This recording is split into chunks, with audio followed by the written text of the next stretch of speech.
생계발학과 깨님 교수 제3회 함양약초교실 교육이 2015년 4월 21일 농업인 교육관에서 개최되었다. 이날 교육에서는 김만배 농업연구사의 재배에 적합한 약용작물 선택의 기술이란 주제로 교육을 하였다. 식물 생리에 따른 요령과 우량 종자 및 종묘 선택 방법 등 귀농, 귀촌하는 분들이 농업작물 선택과 농법에 관해 3시간 동안 좋은 지식들을 전수하였다.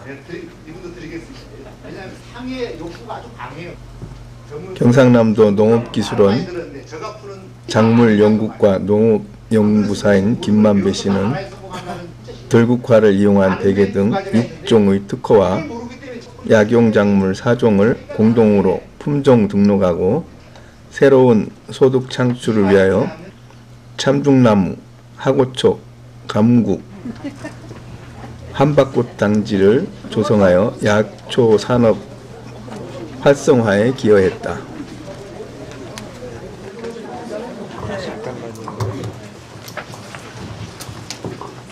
네, 반갑습니다. 소개받은 김만배입니다.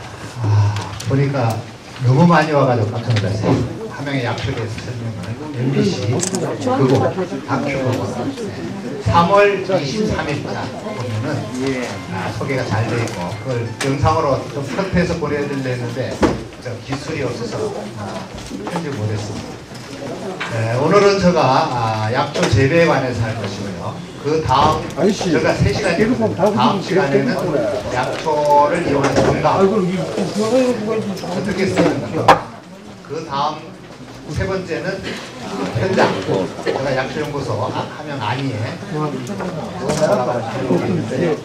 현장에서 약초를 보면서 한 단계로 나눠서 하겠는데 여기 와보니까 이제 안면 있는 사람도 많이 있고 저 교육을 받으신 분들이 많은데 일단 귀농하시는 분 위주로 처음 듣는 사람 위주로 그렇게 강의를 하겠습니다. 여러분들 지금 3월부터 계속 강의를 하고 있습니다만은 아마 전문가들이 와서 계속 기초를 잘 닦아놔서 강의하는데 도움이 될 것 같습니다.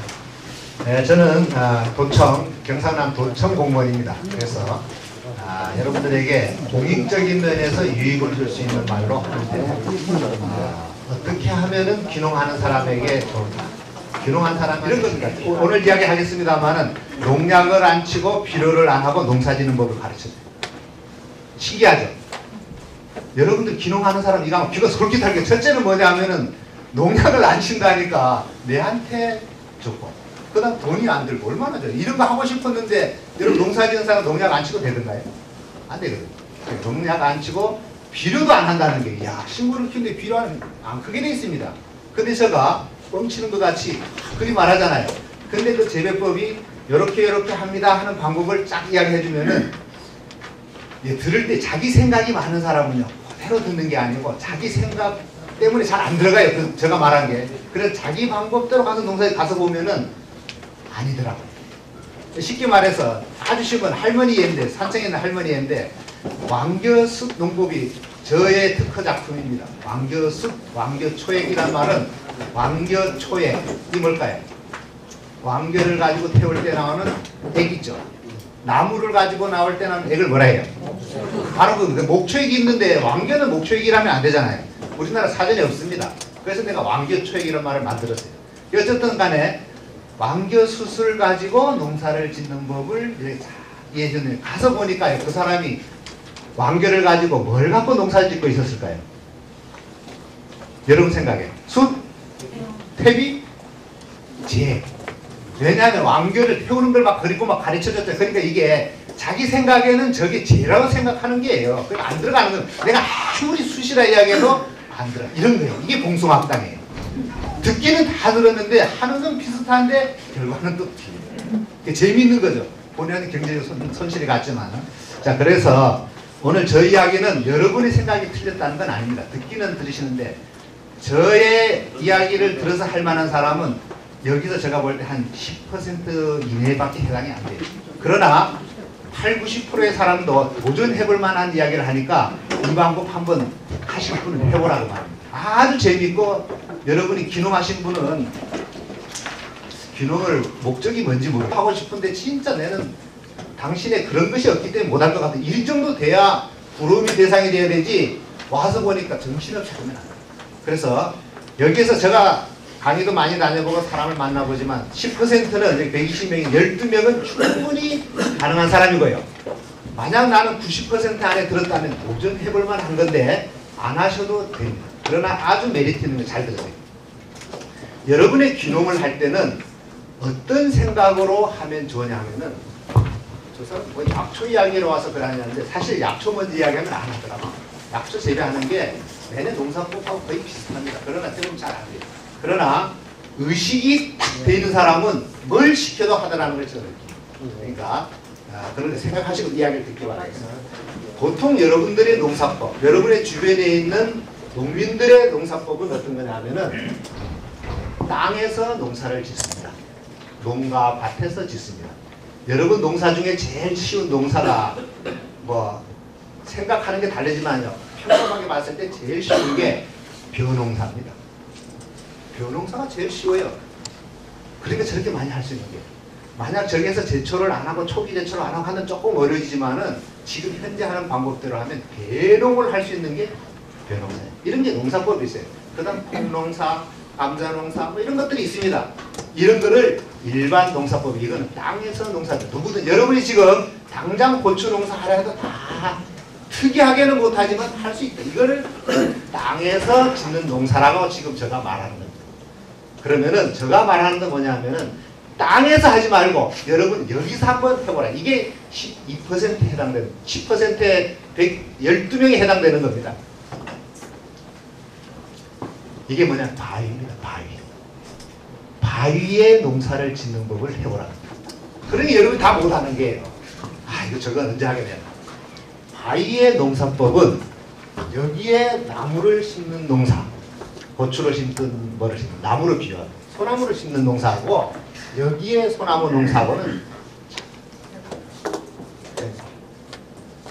바위에 농사 지을 사람 여기 있겠어요? 없어요. 그러나 아마 조사를 하면 10명은 나오네. 12명은 10% 나오네. 한번 해보겠다. 도전. 자 그러면은 바위 하는데 왜 그러냐 하면은 여러분이 귀농을 한다는 거는 남 농사 짓는데 다시 들어오는 겁니다. 그러면은 여기 지금 토마토 농사를 짓고 바위에 농사 지을 사람 여기 있겠어요? 없어요. 그러나 아마 조사를 하면 10명은 나오네. 12명은 10% 나오네. 한번 해보겠다. 도전. 자 그러면은 바위 하는데 왜 그러냐 하면은 여러분이 귀농을 한다는 거는 남 농사 짓는데 다시 들어오는 겁니다. 그러면은 여기 지금 토마토 농사를 짓고 있어요. 내는 뭘 하면 될까요? 토마토입니다. 그러면은 주변 사람들하고 어울려서 농사를 잘 지는 같이 어울려 가는 농사는 가능합니다. 그런데 토마토 하는 사람이 여러분 내가 하고자 하는 농사 그 사람이 소득이 지금까지 별 볼 일 없을 때는 그거 하면 안 됩니다. 그래서 여러분의 부와 삶의 질이 향상이 안 되는 겁니다. 지금 농민들도 살기 힘들어가지고 토마토 농사 지어서 막 일을 하는데 여러분까지 끼어들어가지고 뭐 서로 도와주는 거는 배제하고요. 해가지고 하면은 뭐 집단이 되면서 생산성이 높아지는 거 이런 건 배제하고 지금 농민도 힘들게 하고 있는데 내가 들어간들 힘이 안 들 수가 없는 겁니다. 팔 때도 마찬가지. 팔 때도요. 처음에야 도와가지만 나중에는요. 경쟁이 됩니다. 여러분들 이 우리나라는 작기 때문에요. 경쟁 무시 못합니다. 넓은 데는 그 생각을 안 해요. 넓은 세상에 가면은 경쟁이라는 거 없이 그냥 아주 자기 특색을 아주 막 하게 되는데 좁은 데는요. 자꾸 보이기 때문에 경쟁이 됩니다. 자 그러면은 농민하고 경쟁될 때 얼마나 피곤하겠습니까? 그래서 제가 말하는 거는 만약 토마토를 하고 있으면은 여러분이 토마토 재배를 따라 하는데 다르게 하라고 말입니다. 같게 하면은 힘들어요. 그 사람하고 어울려 배우고 하는 데는 좋습니다.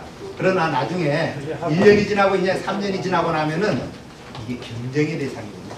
자, 그래서 여기에다가 만약 나도 소나무 심으면은 이 사람은 지금 한 주에 10만 원에 팔려고 했는데 여기 심어 놓으면은 이 가격이 상승 효과도 나서 떨어지게 돼요. 좁은 지역에 떨어져요.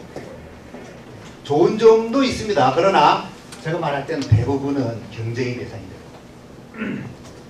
자, 그래서 처음에는 도와주고 여러분 진홍하실 거고 하시는데 가면은 다 도와주고 잘 하게 돼요. 그래서 그대로 소나무 같이 재배 단지, 사과 단지 아무 문제 없습니다. 그러나 여러분이 이왕 귀농했으면은 나는 특별하게 이 사람보다 소득을 높인다든지 지도자 가르치는 입장이 있다든지 남들이 부러워하는 입장으로 하려면 같게 하면 같은 거잖아요. 다르게 해보겠다는 사람을 말하는 것이지 같게 한다 해서 나쁜 건 아닙니다. 잘 오해하지 마십시오. 자, 이럴 때는 어떻게 하느냐 하면은 이 사람은 처음 친구로 하다가 나중에 싸우기까지 갈 수도 있어요. 그러나 이 사람 보고는 뭐라 할까요? 예? 아, 이거 잘하시네. 저 강의 안 들었지요? 처음 들었지요? 이게 바로 느낌은 저 강의가 이게 여기 들은 사람이 한 제가 볼 때 한 대여섯 분 계신 것 같아요. 이분이 말한 것처럼 이 사람은 이 사람 보고 미쳤다. 여러분이 미쳤다 소리 듣는 순간 성공할 확률은 굉장히 높아지는 겁니다. 여러분들이 지금 귀농해서 이렇게 롤 모델을 보는 게 방송이라든지 여기 나가서 발표하는 사람 성공 사례를 듣잖아요. 이 사람은요 바로 저 미친 사람입니다. 미치지 않아서는 절대 우리나라 전국에서 탭되는 방송에 나올 수가 없어요. 가서 물어보세요. 처음부터 어떻게 했는가. 그냥 갑자기 뭐 이렇게 해서 됐습니다 하는 사람 없어요. 나는 처음에 이렇게 하니까 너무 어려워가지고 그만두려고 하다가 뭐 어떻게 해서 나는 이런 방법을 택했습니다 하는 게 바로 이거. 그 여러분은 지금 바위 농사 이거 미친 농사를 안 하려 하잖아요. 자, 그런데 자 보세요. 요거 10만 원 할 때 이 바위에 있는 소나무는 한 번 내가 하겠다 하면은 바로 달을 향하면 로켓트가 달로 팍 가야 되는데 딱 가려는 순간 그거 뭐 하러 하느냐 하고 그 돈도 안 되는 거 한다 하고 여러분들이요 진짜 전문성이 제가 아로니아를 말한 지가 10년 됐어요. 방풍도 한 15년 됐어요. 이걸 하면 됩니다. 그 되는데 타임이 있으니까 준비를 했다가 이렇게 계획이 있는데 이리 하라 하면은 초석잠 모르는 사람 손 들어보세요. 초석잠 다 알죠? 아, 모르는 사람 있네. 초석잠을 제일 먼저 재배를 뽑으라고 보고 있는 저예요. 초석잠. 그러니까 초석잠을 앞으로 뜰 거다 생각하고 이 공무원에 있는 사람이 아무거나 연구해서 되겠습니다. 농민들이 돈 될 수 있는 걸 이거 해보세요. 이 사람한테 거창이고 막 창녕에는요 200kg를 갖다 줬어요. 하동에로 갖다 줬어요. 다. 그런데 우리 약초연구 회원 중에서 인디안 감자라고 있어요. 인디안 감자 혹시 아세요? 그게 굉장히 맛있고 좋아요. 위에는 콩이고 밑에는 여기서 콩을 영어로 비니라 하고 감자는 포테이토 비니라는 식물이 있어요. 위에는 콩이에요. 그걸 자기가 하려고 왔더라고요. 이거 하면 되겠습니다. 아, 이거 하지 말고 이건 좀 이따 하시고 이거를 하세요. 보여준 게 초석잠이에요. 초석잠은 그 당시에 우리 약초연구원 그때 회의할 때 한 60명 정도 왔는데 전 회원한테 200g씩 쫙 나눠줬어요. 다른 데는 뭐 200kg도 주고 100kg도 주고 이렇게 우리 시험장에서 한 걸 공짜로 먹으면 굉장히 좋은 건데 하여튼 공짜로 줬어요. 그런데 다른 데는 다 그냥 그만 그래. 어떻게 하고 있는지 모르겠어요. 그런데 200g 준 사람이 2만 평을 만들어가지고 지금 방송에 나오고 뭐 청김설하고 막 하는 사람 양재혁 씨라고 산증 그 사람이 그 사람이 바로 바이엔 하겠다는 추진력이 있는 사람. 되는 사람이 있다니까 안 되는 건 아니에요. 있어서 하는 말이에요. 자, 그래 하는데 이렇게 목표를 정하면은 딱 하는데 그 정보가 정확해야 딱 가는데 만약 이게 고집으로 했다가 성공률이 몇 프로예요? 52%밖에 안 되기 때문에 제가 저걸 말하는 거예요. 추진력이 있는 사람이 하는데 안 되는 걸 가지고 추진해가지고 망한다고. 그래서 전문성이 필요합니다. 미래 예측해서 5년 후에 뜨겠다 이게 확실할 때 누가 가져와서 막 이래 하면 귀가 솔깃한 사람이 있어요. 그거 위험합니다. 부동산 해가지고 내가 망한 사람 이런 사람은 절대 그런 데 달려들면 안 돼요. 추진력 함부로 했다가는 엉뚱한 데 날아가가지고 큰일 나요. 그렇기 때문에 추진력 있는 사람은 전문성이 있어요. 이 두 사람이 대표적인 사람 누군지 아세요? 전문성이 대단한 사람. 그게 교수입니다. 교수들이 대단하잖아요. 전부 연구하고 다 하잖아요. 그래서 교수를 정부에서도 막 갑자기 언제부터 김영삼 정부 때인가 모르는 교수들이 갑자기 정계 막 위원으로 들어오고 막 정계 지금 막 나와서 교수를 많이 하자. 왜? 전문성을 교수 아닌 사람이 볼 때는 전문성이 있잖아요. 근데 교수한테 제일 약한 게 뭔지 아세요? 예, 맞습니다. 추진력입니다. 이게 없어요. 그러니까 우리 추진력이 없는 사람은 전문성을 되게 부러워하죠. 여러분이 전문성 부러워하잖아요. 다른 게 아니에요. 내가 아는 것까지는 알고 모르는 거는 그 아는 사람을 전화번호까지라도 알고 있어야 뭐 전화로 찾아가서 묻죠. 근데 아날로그 방식은요, 찾아가는 겁니다. 전화로 물은 거하고 찾아가가 달라요. 요즘 세대에 그렇습니까 하는데 안 그랬어요. 사람은 정으로 만들어졌기 때문에 찾아가서 말하는 거하고 전화로 말하는 거하고는 다르죠. 그리고 공무원이 그러면 되는 거 안 그렇습니다. 왜? 구조가 그렇게 돼 있어요. 자, 그 다음 추진력이 대단한 사람이 대표는 누굴까요? 군인. 군인들은요, 사실 전문성 고집이 아주 세요. 사업가. 추진력이 대단한 사업가일 수도 있어요. 그러나 우리로 이야기하면 농민입니다. 농민은 하게 되면 여러분 보세요. 뚝심 얼마나. 왜 농민이 추진력이 있느냐 하면요, 이 추진력이라는 기질인데 누가 뭐라 해도 말 안 듣고 가야 될 거 아니에요. 농민 말 안 듣는다는 게 아니고요. 농민들이 지금까지요, 모르겠어요. 이게 또 녹화되어서 말인데 어쨌든 농민들이 쓰러지지는 않습니다. 잡초 없어지지 않습니다. 농민들 왜? 이 추진력 기질이 하기 때문에 내 가는 길을 막을 수가 없어요. 농민. 그게 저 기질이에요. 그러나 그게 본이 되는지 안 되는지는